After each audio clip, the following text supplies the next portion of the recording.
आप देख रहे हैं न्यूज इंडिया टीवी, आपकी आवाज आपके साथ।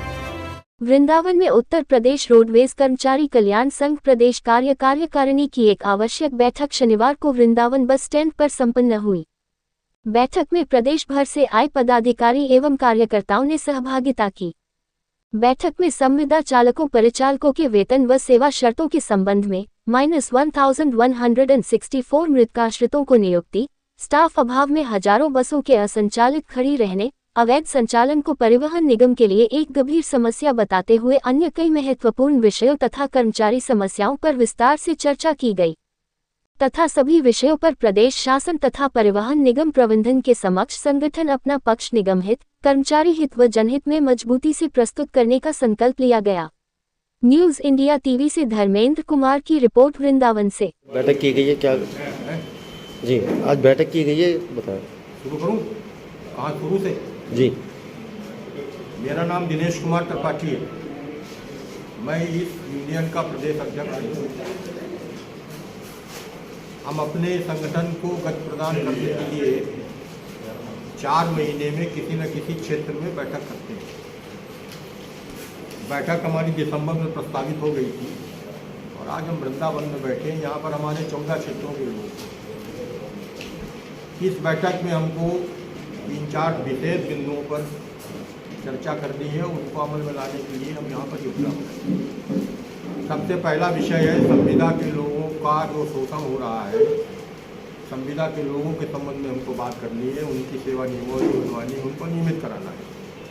वर्तमान में राज्य कर्मचारी संयुक्त परिषद से संबद्ध होने के बाद माननीय मुख्यमंत्री जी को हम लोगों ने ज्ञापन दिया था और उस ज्ञापन का असर ये रहा है कि संविदा के और आउटसोर्स के कर्मचारी, बात मत करो भाई, संविदा के और आउटसोर्स के कर्मचारियों का न्यूनतम वेतनमान तय हो गया है, लेकिन अभी तक उसका शासनादेश जारी नहीं हुआ और हम प्रयास कर रहे हैं कि अतिशीघ्र इसका शासनादेश जारी हो।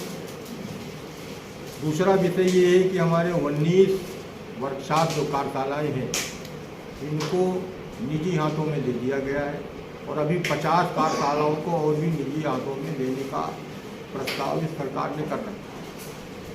ये 19 जो वर्कशॉप दिए गए थे वो इस उद्देश्य से दिए गए थे कि कम खर्चे में प्राइवेट वाले इसको अच्छा चलाएंगे, लेकिन ऐसा नहीं हो रहा है। दोगुना खर्चा बढ़ गया और गाड़ियों का कर्टेलमेंट भी उससे ज़्यादा है। ऐसी स्थिति में हम इसका विरोध करने वाले हैं। 2-3 बिंदु है। 16 सूत्री मांग पत्र भी हमने अपने प्रबंध निदेशक को दे रखा है। उसमें 24 अप्रैल को हमारी प्रबंध निदेशक से वार्ता भी होगी। इसमें परिवहन निगम के जनशक्ति के विषय में सभी संवर्गों में कर्मचारियों की संख्या कम है, अधिकारियों की संख्या कम है।